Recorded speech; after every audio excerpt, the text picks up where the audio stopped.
This is GM Word of the Week, and I'm Fiddleback. Zodiac. Hadar! Yes, Hadar! There you are. Eastern horizon, transiting the Wyvern. Interesting, and with the moon in the manticore. Thuban to the west, descending, and Kirad in the zenith. Kirad in trine with Thuban and Hadar. Oh, dear, curse me. Dark times ahead, dark times written in the stars. I warned the council to always keep one eye on the Zodiac. Now they will all see if we survive.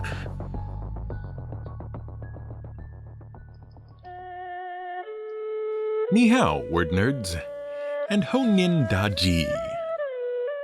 No, you didn't misread the language tag on this podcast again. We're just wishing our listeners of Chinese descent a Happy New Year. Specifically, we said hello, and we wish you a lucky year of the monkey.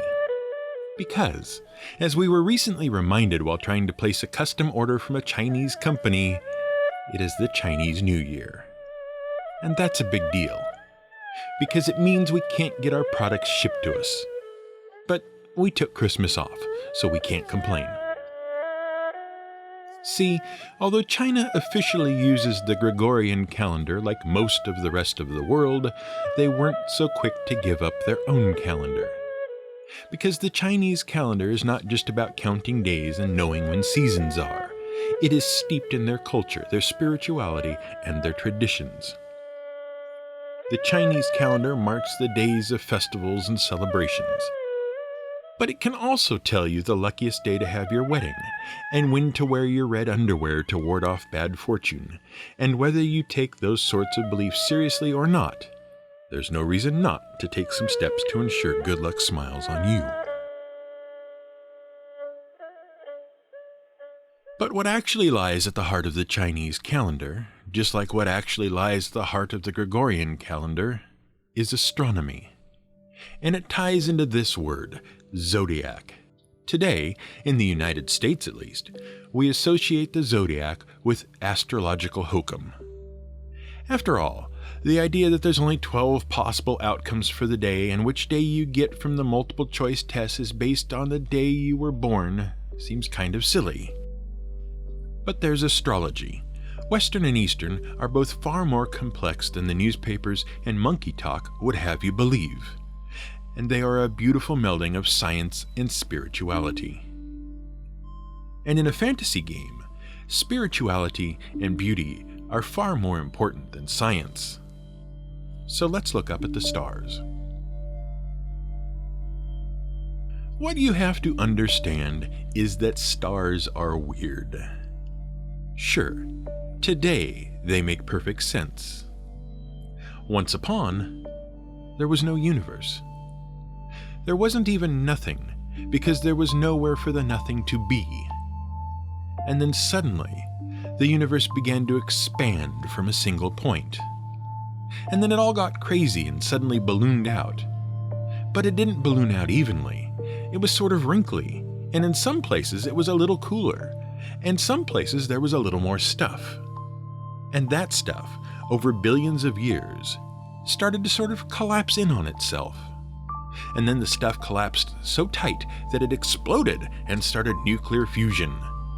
And suddenly, the universe was filled with balls of nuclear fury. And then planets. And us. See? It makes perfect sense. Nothing strange about that at all. But the ancient people didn't know about things like fusion and gravitation and vacuum energy and spontaneous symmetry breaking. They know they lived in a world. And high overhead you had a sun and a moon and a whole bunch of tiny little dots glowing away. And desperate to understand what they were and why they existed, they started to notice patterns. In the Middle East, for example, they noticed particular collections of stars that looked like animals, if you really squinted. And they noticed that the sun traced a path through the same collection of animal shapes every year. and that became the zodiac, which is a Greek word that means circle of animals. Oh sure, they also noticed seasons and lunar cycles and other things. But the zodiac was all about which star patterns the sun wandered through and what the gods were trying to tell them in that secret code. Meanwhile, in ancient China, they were paying attention to something else. They noticed the number 12. See, if you watch the moon, you'll notice that it goes through phases, right? We hope we're not blowing any minds here. If you keep track of the number of full moons in a year, it's always 12. And 12 became sort of a central number in the Chinese calendar. So they built a calendar that was based on 12-part cycles. The earliest calendars even had 12-day weeks. But what's interesting is that they also assumed there were cycles of 12 years. Why? Because they watched a particular star wandering across the sky. And that was weird, because the other stars stayed still. This particular star, and a few others, moved, though. In Greece, they called those stars planetos, which means wanderer. And that's why we call those moving stars planets. Of course, eventually, we figured out the difference between stars and planets. This particular energetic little star was called Su Weijing, the year star, and we call it Jupiter. And if you round off a little bit, it appears to take about 12 years to get back to where it started in the sky. And that is where the idea of cycles of 12 years comes from. The Sheng Xiao is what we think of as the Chinese Zodiac. It literally means birth likeness, and it derives from the idea that each year has its own special qualities that come and go. If you're born in a particular year, you're likely to pick up some of those properties. And when those years come around again, that has a particular effect on you.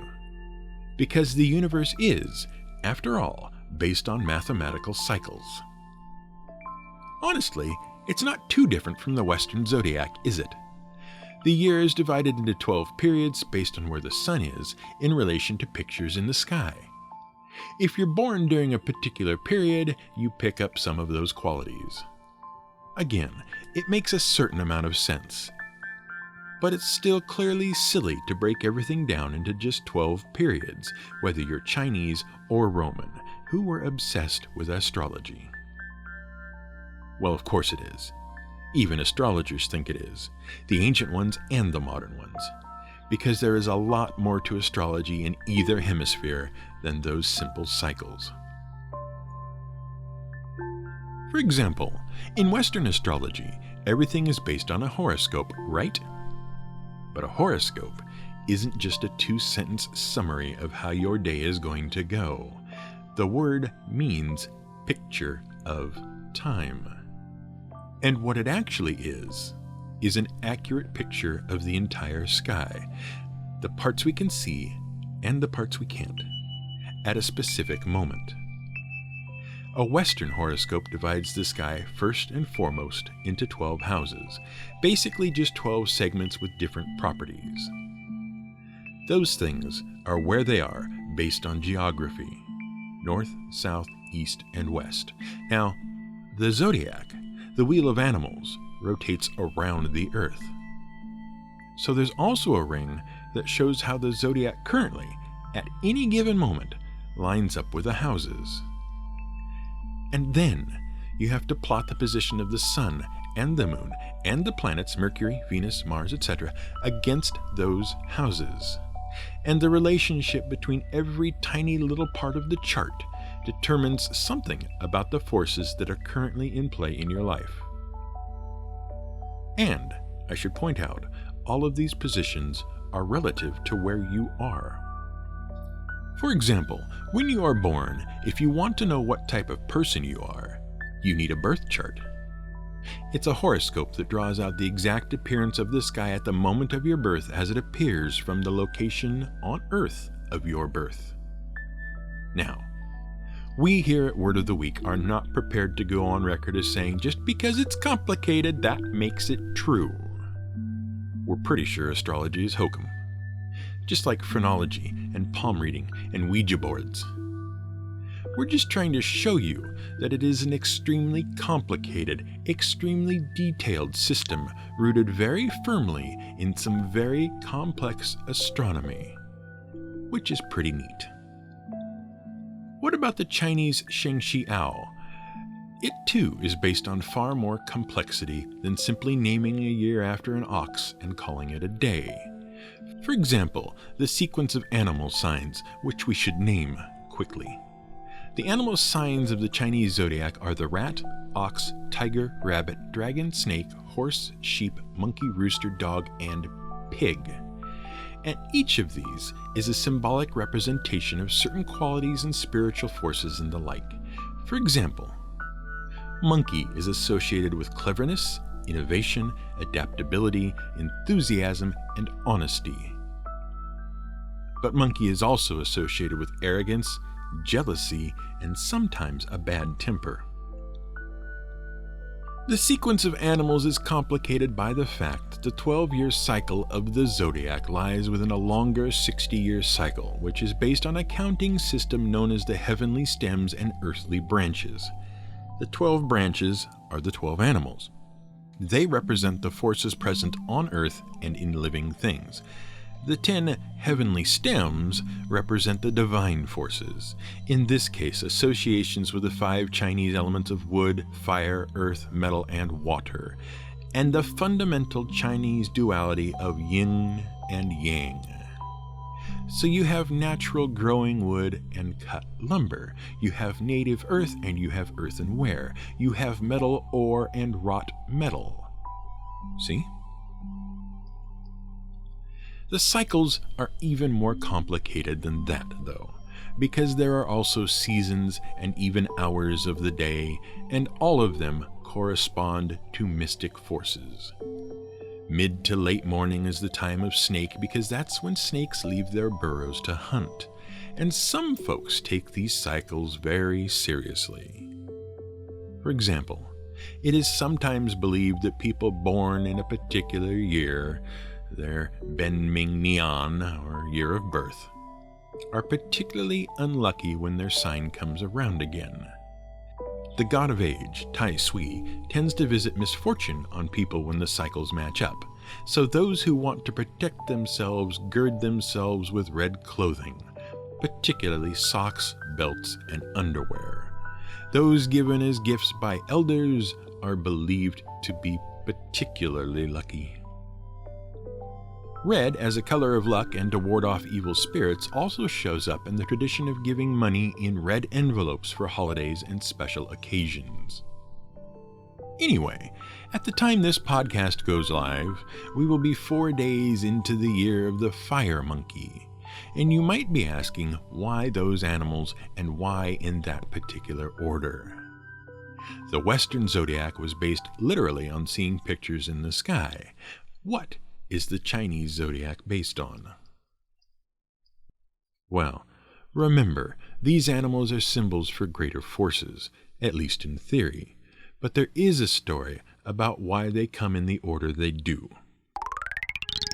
Once upon a time, the Jade Emperor, the god of heaven, decreed that animals would serve as the basis for his calendar, and that the 12 animals that showed up first to his court would be the ones to represent the calendar. It was like one of those radio contests, except that being the first caller meant you literally got to be a channel for the fundamental forces of the universe and govern time. Rat and Cat were very excited. They decided to wake up early, they were roommates back then, and get there first.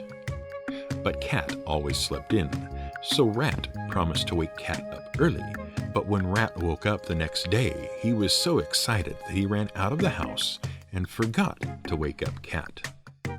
Along the way, Rat met other animals, and he was worried he wouldn't get there first because the other animals were faster. so he cut a deal with Ox. If Ox would let him ride on his back, Rat would sing for Ox the whole way. Ox agreed. The two arrived ahead of all the other animals, and then Rat suddenly scurried ahead of Ox at the last minute. The other animals trickled in according to the speed at which they traveled, and finally, Cat showed up. And Cat was so late that all the positions were filled. And this is why Cat hates Rat and tries to murder him every chance he gets. Basically, you could say that Tom and Jerry was entirely based on the Chinese god of gods creating time and having a contest to decide who gets to be on which page of the calendar.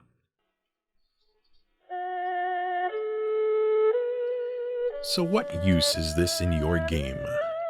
Well, remember you're in a world powered not by big bangs and nuclear fission, but by gods and mystic cycles. Now, we're not suggesting you create an entire complicated system of astrology for your game, but, well, maybe you could, actually. At the very least, wouldn't it be cool if you had a list of 12 signs and some rough personality traits and asked your players which sign their hero was born under? That would be fun. And if you don't care for anything as complicated as that, you could at least decide on a few constellations and planets for your sky. For example, players in one of our campaigns navigate the ocean by following the crown and the sword. Simple, but effective. And of course, you can foreshadow events in your game by allowing astrologers to make predictions. And if none of that floats your boat, at least decide why the stars exist and what they are, because they sure aren't giant flaming nuclear reactions billions of miles away. Unless you're boring. This has been the GM Word of the Week. It was written by the Angry GM and recorded and produced by me, Fiddleback. You can find more at theangrygm.com and madadventurers.com.